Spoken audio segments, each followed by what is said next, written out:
My name is Elena Vidal. I'm 34 years old, and for 11 years I was the reason my father's construction company never missed a payroll. But he introduced me at his own retirement dinner as my daughter who helps out with the paperwork. The same night, he handed my younger brother a set of keys to a truck that had my initials etched into the toolbox. I'd built that toolbox myself in a Saturday afternoon welding class I paid for out of my own check, back when I still thought effort was a language my father spoke. I still have a receipt for the class in a folder in my closet, filed the same way I file everything. Because somewhere along the way I'd learned that if you didn't keep your own record of what you'd done, no one else was going to keep it for you.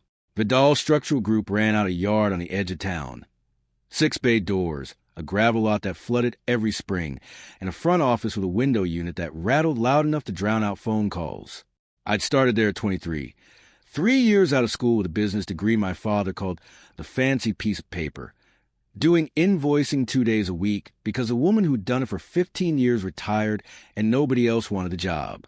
Within a year, I was running receivables, payables, payroll, insurance renewals, bonding applications, and the quarterly numbers our bank required before they'd extend the line of credit that kept us in steel and diesel through the slow months. I learned to read a lien waiver before I learned to parallel park properly. I learned the difference between a joint check agreement and a straight subcontract before most people my age knew what an escrow account was. If you've ever done the work that keeps something alive while someone else gets credit for building it, you already know exactly the kind of quiet I mean. Stay with me. This gets worse before it gets better. My father, Ricardo Vidal, built the company from a single flatbed truck in 1988. He was proud of that, and he should have been. He was also a man who measured worth the way he measured concrete, by the pour, by what showed, by what you could point on a job site and say, I made that. Numbers on a screen didn't count. In his ledger, what counted? A truck with your name stenciled on the door did. He kept a photo on the office wall of that first flatbed, parked in a lot he'd rented by the month, and he told the story of buying it, cash, from a retiring roofer at 26 years old, to every new hire, every banker, every subcontractor who sat across from him long enough to ask. He never once told the story of the year I rebuilt the company's entire chart accounts, unpaid, over 4 consecutive weekends, after the old system nearly cost us a state contract during an audit. There was no photo for that. There was only a spreadsheet that balanced, which to my father looked exactly like a spreadsheet that had always balanced, as if it had never needed rebuilding at all. My brother Mateo was 29, 4 years younger than me, and he liked equipment the way some men like dogs, instinctively, physically, without needing to be taught. He was good at it. I never denied that. He could back a loaded trailer into a space with 6 inches of clearance on either side without touching his brakes twice, and men who'd worked with my father since before I was born respected him for it.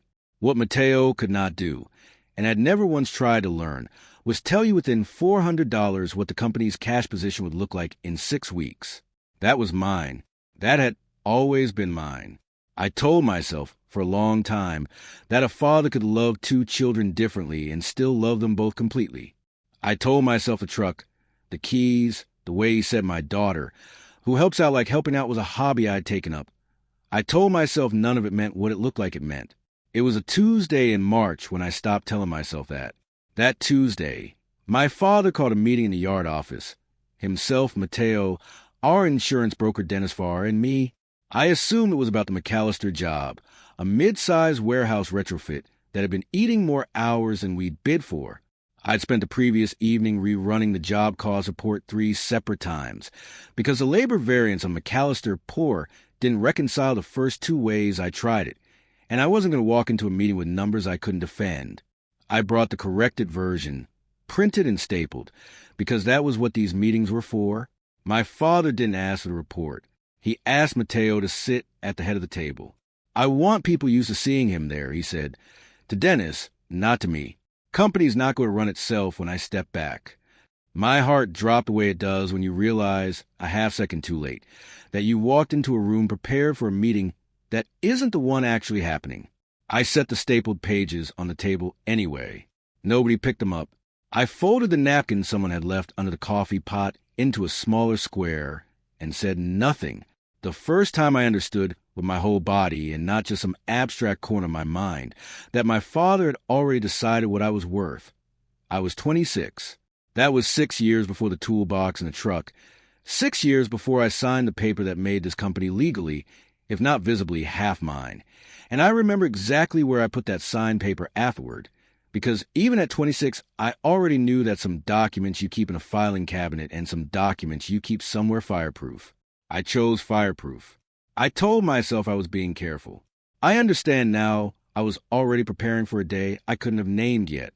It was Thanksgiving, and my Aunt Carmen, my mother's sister, the only relative who ever asked me real questions about my work instead of nodding past it, had asked at the table how the bonding renewal was going, because I had mentioned the stress of it to her on the phone the week before. Surety bonds were not simple.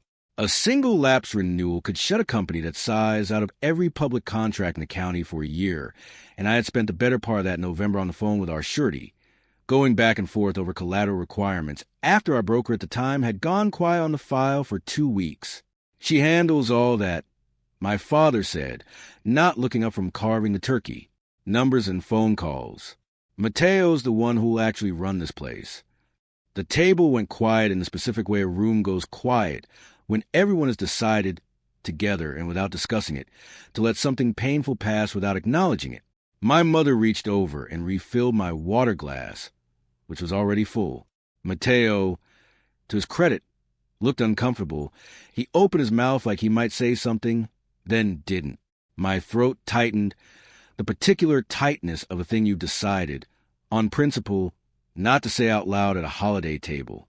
I capped the pen I'd been using to help Carmen fill out a raffle ticket, set it down on the tablecloth, and said, "The renewal's on track." I filed it Monday. See, my father said to no one to the turkey, numbers and phone calls. I didn't cry at that table. I want to be precise about that, because precision was the one thing my father had always respected in me, even when he respected nothing else. I finished my plate. I helped Carmen with the raffle ticket. Later, in my car in the driveway, before I went back inside for dessert, I sat with both hands on the steering wheel and did not turn the key for 11 minutes. I remember thinking, with something close to shame, that I felt humiliated, not by the renewal, not by the bonding company, but by how small a sentence it had taken to erase 9 months of work I'd done without a single lapse. I let myself have the word for exactly that long, and then I put away, the way I put most things away, and went back inside for pie. That was the first incident. It was not the last, and by the time I was 34, I could have built you a timeline of them the way I built the company's 5-year cash flow projections, dated, sourced, and impossible to argue with. The second incident I remember with this kind of weight came 2 years later, when the company won the Halloran contract, the biggest single job we'd ever landed, for $1 million over 18 months, the kind of contract that either makes a company or breaks it depending on whether financing behind it holds. I structured the draw schedule myself, over 3 weekends, running 4 separate scenarios against Halloran's payment history, before I trusted any of them enough to bring to my father. I negotiated the retainage terms with Halloran's finance office down from 10% to 7%, which on a job that size was real money. Nearly $120,000 that stayed in our accounts instead of theirs until closeout, cash we needed to carry payroll through 2 slow months that followed. I built the cash flow model that told my father, 6 weeks before he'd have found out the hard way, that we needed a bridge loan in March or we'd miss a payroll in April. I'd caught that gap on a Sunday night, alone in the office, and I remember my stomach dropping when the numbers finished running and confirmed what I'd suspected for a week. That without the loan, we'd be explaining to 11 employees why there was no check on a Friday. The Halloran job had nearly gone sideways twice before it ever reached the bank. 6 weeks into the contract, their site engineer flagged a discrepancy between our submitted schedule of values and the actual drawer request for Phase 2, a clerical error on their end, as it turned out, but the kind of thing that can freeze a payment cycle for a month while 2 companies' accounting departments argue about who's right. I spent 4 days on the phone with Halloran's project accountant, walking her through our cost-loaded schedule line by line, until she could see exactly where her own team's spreadsheet had transposed 2 subcontractor codes. We got the draw released on time.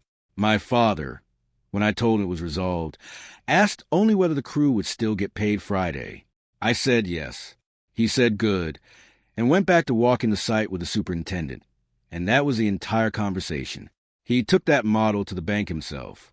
He presented it as his own analysis. When the loan officer, a woman named Priya Anand, who I had worked with for years by phone, asked a detailed question about the retainage assumption in the third tab, my father looked at Mateo, not at me, sitting 3 feet away, who had built the tab, and said, Elena would know the details. She's good with that part. I answered Priya's question. I explained the assumption. I watched my father nod along like a man listening to a translator explain something he'd said himself in another language. I have, since I was 23, worked roughly 60 hours in an average week for Vidal Structural Group. I have signed every certified payroll report the company has filed with the state for the last 9 years. I negotiated the current bonding line with our surety after the broker before Dennis quit rather than keep advocating for terms my father wouldn't return calls to discuss. I rebuilt the entire chart of accounts in 2021 unpaid over 4 consecutive weekends after the prior system nearly cost us a state contract during an audit. I trained the 2 office staff who came after me, both of whom now, without irony, refer Mateo as a future of the company in meetings I am sitting in. The chart of accounts rebuild is the one I think about most, because it's the one nobody outside that office ever knew had happened at all. It started with a state auditor flagging inconsistent job costing across 11 active contracts, categories that didn't roll up cleanly, expenses coded 3 different ways depending on which year someone had entered them. I found out on a Thursday that we had until the following Monday to produce a reconciled ledger or risk losing our eligibility for public contracts for a full bidding cycle, which for a company our size would have meant laying off a third of the crew inside of a year. I didn't tell my father how bad it was, not because I was hiding it, but because I already knew what telling him would produce, a lecture about how the old system had worked fine for 15 years, delivered while the actual problems sat there unsolved. I spent that Friday night, all of Saturday and most of Sunday at the office with the window unit rattling and 3 pots of coffee, rebuilding 9 years of entries category by category, cross-referencing against bank statements and job cost reports until every number tied out. I finished at 4 a.m. on Monday, showered in the yard's utility bathroom, and had the reconciled ledger on the auditor's desk by 9. My father found out we'd passed the audit. He never asked how close it had come or what the weekend before it had cost me. And I never told him, because by then I'd stopped expecting the asking. I also handled, that same year, the insurance renewal after our previous carrier non-renewed us following a claim on the McAllister site, a claim that wasn't even our fault, but that spooked the underwriter regardless. I spent 6 weeks calling every broker I could find who worked with contractors our size, assembling a loss-run history that made our actual safety record legible instead of alarming, and I closed a new policy 9 days before our old one lapsed, at a premium 12% lower than what Dennis had initially quoted us as our best available option. I drove out to 4 different job sites that spring, unannounced, to walk the safety documentation with our foreman and myself, because I wanted our next renewal to be boring instead of a scramble.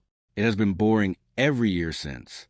Nobody at that company, including my father, has ever once described an insurance renewal as one of the things that kept Vidal Structural Group alive. I have never stopped counting it as one. None of that showed up anywhere my father looked when he looked for what mattered. There was a third incident, smaller than the other 2, that I didn't understand as part of the same pattern until much later, when I started laying all of it out chronologically the way I'd lay out a cash flow model, because a pattern, like a projection, only becomes visible once you stop looking at each month in isolation. It was the spring after the Halloran closeout, and a regional trade publication had asked to profile Vidal Structural Group for a piece on family-run contractors that has survived the last decade's boom in bus cycles. My father agreed to the interview without telling me it was happening. I found out when the reporter, a woman doing her homework properly, called our main line and asked to speak with the CFO, because she'd pulled our bonding filings and seen my name listed as the company's financial officer of record. The receptionist, knew enough not to know any better, put her straight through to me. I gave her 40 minutes. I walked her through the Halloran retainers negotiation, the bridge loan, the chart of accounts rebuild, carefully the entire time to frame it as a team effort, the way I always did, because I had learned early that crediting myself too plainly made my father's jaw tighten in a way that cost me more later than it was ever worth in the moment. When the piece ran 2 months afterward, it quoted my father twice at length on vision and grit and what it took to keep a company alive across 3 recessions. It quoted me once, in a single sentence near the bottom, describing me as someone who keeps the books in order. My father framed the article and hung in the front office, next to the photo of the flatbed truck. He never once mentioned that I was the person who'd actually answer the reporter's questions. For a long time, I assumed he'd simply forgotten. I don't think that anymore. The Tuesday meeting in March didn't end when Dennis left. My father stayed behind, along with Mateo, and told me, gently, the way you tell a long-time employee their position was being restructured for reasons that had nothing to do with them personally, that he wanted to start transitioning operational visibility to Mateo over the next 2 quarters. He used those words, operational visibility. I recognized them later as words he'd almost certainly gotten from someone else, because my father had never in his life described anything using a phrase that clean. You'll still handle the numbers, he said. That's not going anywhere. I just want Mateo out front more. Clients need to see the name on the door. The name on the door was Vidal. It had been my name before it was a business. I squared the stapled job cost pages in front of me on the table before I answered, and I asked evenly whether this meant a change in my role, my title, or my compensation, because if it did, I'd want that documented the way we documented every other personnel change at the company. My father waved a hand. It's not that kind of thing. It's a family thing.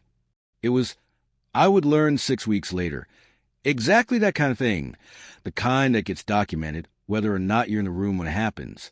The following Monday, I opened a mail that came addressed to the company's registered office, the same mail I had opened every Monday for 9 years, and found a letter from our corporate attorney's office that I had not requested, referencing an amendment to the company's operating agreement that I had not been asked to review, sign, or acknowledge, an amendment that, according to the letter's subject line, concerned a restructuring of membership interests in Vidal Structural Group, LLC. I had never seen that letter's contents. I had, however, spent 9 years reading documents exactly like it for other people, and I knew, standing at the mail table with the window unit rattling behind me, precisely how much trouble a person could put someone in with 11 pages and a notary stamp, if that person believed no one on the other end would ever actually read them closely. I read it closely. I read it 3 times before lunch.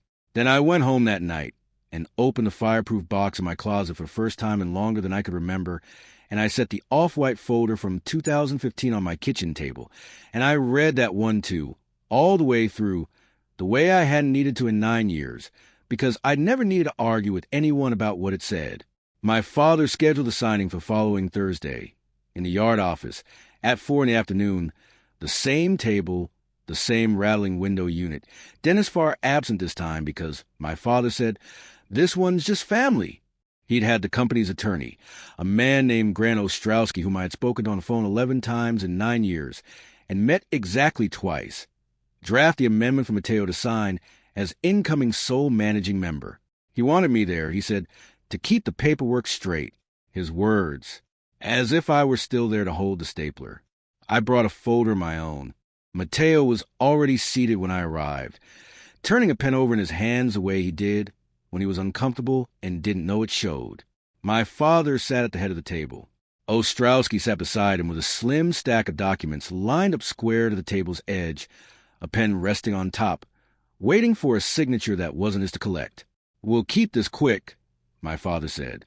Grant's walked Mateo through it already. Elena, you'll want to see the transition schedule. Make sure invoicing knows the change before it hits the system. I'd like to see the amendment itself first, I said, not the transition schedule. The amendment. Ostrowski slid a copy across the table without looking up. I read it standing, because I hadn't sat down yet. It was 3 pages, clean, competent. Ostrowski was a good attorney, which made what he'd been asked to draft worse, not better. The amendment restructured Vidal Structural Group, LLC, into a single-member entity, effective on execution, with Mateo Vidal as that sole member. It didn't mention me by name. It didn't need to. It simply proceeded as though there had only ever been one member to begin with, my father, transferring his full interest to my brother in one clean motion. the company folding shut around anyone standing outside that transaction and reopening without them. This assumes 100% of the membership interest sits with you. I said to my father, it doesn't. He looked at me the way you'd look at a printer that had jammed for no visible reason. Elena, I built this company. You built it. In 2015, when the Halloran predecessor job fell through, and the bank pulled our line 6 weeks before payroll, you didn't have the capital to keep the doors open through that gap. I did, not much, but enough, because Ida left me $18,000 when she passed the year before, and I put every dollar of it into this company so we didn't have to lay off 11 people in March. You remember that March. You call it the worst month of your life more than once at more than one dinner. I reached into my bag. I produced a folder, the same off-white folder I'd kept in a fireproof box in my closet since the week Ostrowski's predecessor drew it up, because I had, at 26, understood exactly what kind of document required a fireproof box and what kind didn't. I placed it on the table, square to the edge, the way I squared every document I had ever handed my father in 9 years. Inside was the original 2015 operating agreement, the one that formalized Vidal Structural Group as an LLC instead of sole proprietorship, drafted by Ostrowski's own predecessor at that firm, signed by my father, notarized, filed with the state. It listed 2 members, Ricardo Vidal, 88%, Elena Vidal, 12%, in exchange for a capital contribution of $18,000, memorialized on page for in language I had read so many times I could recite it in my sleep. Ostrowski picked it up first. He read the first page, then flipped to the signature block, then looked at my father with an expression I recognized, the specific stillness of a professional realizing his client had handed him incomplete information and was about to make him look unprepared in front of a witness. Ricardo, Ostrowski said quietly, is this accurate? My father didn't answer him. He was still looking at me. You signed this, I said. You signed it at this table. Actually, a different chair, but this table. I typed the capital account schedule myself, the week before, because you asked me to handle it while you were on site at the Delacroix pour. I filed it with the state the following Monday. It's been in the company's own records the entire time. In the folder I've kept the annual filings in since I started doing them, which you'd know if you'd ever opened that drawer. That was for the bank. My father said that was so the bank would see 2 owners committing to the company. It wasn't, he stopped. It wasn't real, I said. That's what you're about to say. I'd like you to actually say it in front of Grant, so he can tell you what a state filing office would say back. Mateo hadn't moved. He was still holding the pen, no longer turning it. 12%, Ostrowski said, most of it himself, running a finger down the signature page. Notarized. Filed same year. He looked up at my father. This amendment can't proceed as drafted. Not without Elena's execution alongside Mateo's, and not without addressing her existing interests first. I'd need to pull this back entirely and start over, assuming that's even the direction you still want to go. It's not, I said, the direction anyone's going today. My father sat with both hands flat on the table, looking at a folder he had signed, and then spent 9 years behaving as though he hadn't. Mateo set the pen down finally, all the way down, and didn't pick it back up. We didn't finish the meeting that afternoon. Ostrowski gathered his papers, said something about needing to revisit the entire structure before anyone signed anything, and left with considerably less certainty than he'd arrived with. Mateo left a few minutes after him, quiet, without looking at either of us directly. I found out later he'd gone and sat in his truck in the lot for 20 minutes before he drove home, which someone told me weeks after, not something I witnessed myself. That left my father and me in the yard office, the window unit rattling behind him, the folder still open on the table between us. I didn't raise my voice. I wanted to be precise about that, too, because I'd had 11 years of watching him raise his, and I had decided somewhere in my 20s that I would never hand him that particular satisfaction. At your retirement dinner, I said, you introduced me as your daughter who helps out with the paperwork. I filed our bonding renewal 9 times by then, without a single lapse. I was carrying $18,000 of equity in this company at the time, which you'd signed for yourself 6 years earlier. I wasn't helping out. I was one of two people who owned what you were retiring from. He didn't answer. I kept going. At Thanksgiving, when Carmen asked about the bonding renewal, you told the table, she handles all that, numbers and phone calls. Mateo's the one who actually run this place. I filed that renewal the Monday before, on time, the way I'd filed every renewal for 6 years straight. What I was actually doing that entire evening, and every evening like it, was keeping a company solvent that you'd already decided out loud belonged to somebody else. Something crossed his face that I recognized from years of reading him across conference tables. Not quite regret, not yet, but the specific stillness of a man doing arithmetic he'd avoided for a long time. And 2 weeks ago, in this room, you told me you wanted to give Mateo operational visibility, and that I'd still handle the numbers. That's not go anywhere. What I was actually doing, that whole conversation, was sitting across from you as a legal member of this company, listening to you describe transferring my own ownership interest to someone else, using language soft enough that I wasn't supposed to notice what it meant. I didn't think of it that way, he said. His voice had lost a flatness it usually carried in that office. I thought of the ownership piece as paperwork, a formality for the bank. It was never a formality to me. I said, I've read that agreement more times than I've read anything else in my life. I knew exactly what it said every single day you call me the numbers person instead of your partner. I closed the folder. I didn't slam it. I squared it one more time, the way I'd squared every document I'd ever set down in front of him, and I picked it up. I'm not walking away from this company, I said. I built too much of it to do that, and honestly, so did you, and so did Mateo in the ways he's good at. But there isn't going to be another meeting where somebody drafts my future without putting my name on the invitation. If we're renegotiating who runs what going forward, we do it with Ostrowski representing the company, not just you, and with my 12% sitting on the table from the start, not discovered halfway through. He nodded once and didn't argue, which for my father was its own kind of answer. He stood then, slowly, the way he stood at the end of long sight days when his knees had had enough of him for one afternoon, and he looked at the folder still sitting between us rather than at me. Your mother knew, he said, about the 12%.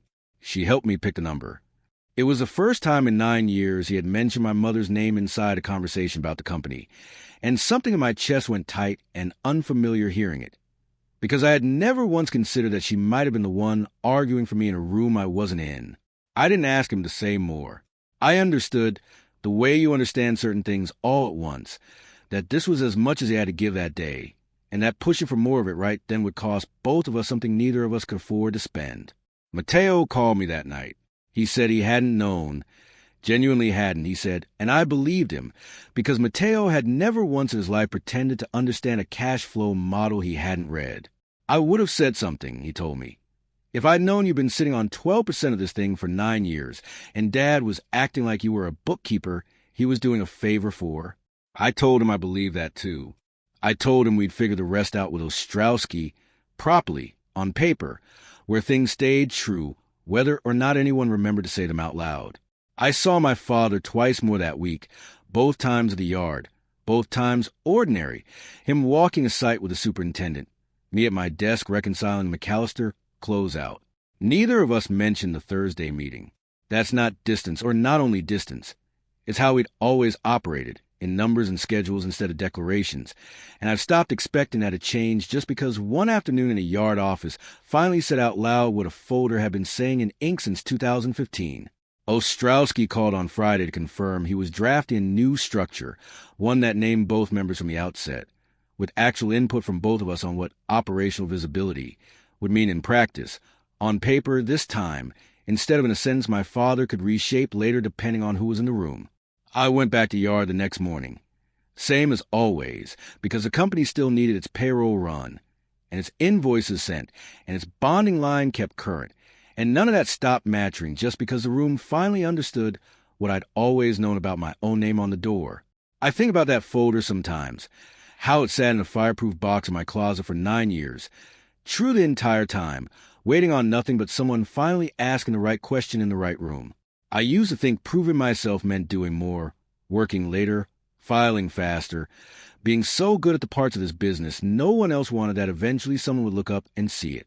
What I understand now is that I had already been seen in ink since 2015. I just hadn't made anyone read it out loud. If there's a version of this story living in your own family, in a business or a house, or anything else two generations build together, and only one generation gets credited for, I'd ask you the same question I ended up asking myself in that yard office. Is the thing you're waiting for permission you don't already have?